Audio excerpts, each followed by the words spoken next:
En commémoration de l'an 1 de Uppercut by Pastor G le 16 avril, nous avons promis démarrer une série très intéressante. Nous y voilà. Il s'agit de la guérison des blessures internes et les blessures du cœur, les blessures émotionnelles. Nous allons nous baser sur un texte biblique unique que nous développerons vers la fin de la série dans Jérémie le chapitre 8, le verset 22. N'y a-t-il point de baume en Galade? N'y a-t-il point de médecin? Pourquoi la guérison de la fille de mon peuple ne s'opère-t-elle pas? Et nous expliquerons bien sûr ce qu'est le baume de Galade et qui sont les médecins. Bonjour! Aujourd'hui, dans Uppercut by Pastor G, nous continuons avec les types de blessures émotionnelles et nous aborderons la blessure humiliation et la blessure injustice. La blessure humiliation. Tu n'es qu'un vaurien. Tu n'arriveras jamais à rien dans ta vie. Tu es bête. Et toutes les paroles et attitudes blessantes de ce genre. Ajoutez à ça les mauvais traitements, les surnoms peu flatteurs, les tâches dégradantes.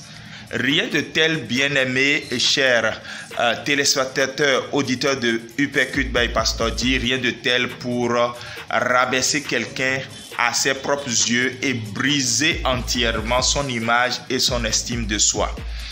Pastor G, donc moi, je peux vous en dire long sur cette blessure parce que c'est la principale blessure que j'ai eu à vivre dans mon enfance et pour laquelle j'ai été guéri parce que Dieu m'a fait cette grâce de comprendre très tôt certaines choses. Il y a une jeune fille par exemple qui ne peut pas porter de bikini, aller à la piscine tout simplement parce que dans son enfance, on s'est moqué de sa petite taille et de ses jambes très peu charnues. En classe, c'était la moquerie complète. On disait, voici la vendeuse de l'os qui vient d'arriver. On peut dire qu'il y a une autre personne qui refuse de sourire, par exemple, parce que on s'est moqué à un moment donné de sa vie, par exemple, de sa dentition. Aujourd'hui, ces personnes, qu'elles soient adultes ou jeunes, refusent carrément de vivre à nouveau cette blessure en portant un masque masochiste. C'est-à-dire qu'ils veulent se venger à tout prix de tous ceux qui les ont fait souffrir ou de toute autre personne qu'ils ont identifiée ou ciblée comme quelqu'un voulant les faire souffrir à nouveau. C'est une sorte de vendetta, de vengeance qui finalement se retourne toujours contre elles et elles sont blessées davantage. Pendant qu'elles cherchent à humilier les autres, à leur tour, elles sont davantage humiliées. Et le comportement de ces personnes qui portent le masque masochiste, c'est que parfois elles aiment le plaisir, mais dans le but de faire souffrir les autres. Elles, par exemple, peuvent avoir l'envie de contrôler les autres, de manipuler les autres à leur tour et sont dégoûtées finalement par elles-mêmes parce qu'elles se disent « je suis finalement quelqu'un sans cœur, je suis quelqu'un d'indigne ». Nous prions vraiment pour que les blessures humiliation soient guéries au nom de Jésus. La blessure injustice, c'est le souffre-douleur de nous tous. Dans nos maisons, à l'école, c'est toujours toi qu'on accuse. Le coupable désigné, c'est toi, alors qu'au fond, tu n'as rien fait et pourtant, tu es maltraité. Comparé aux autres, tu es maltraité.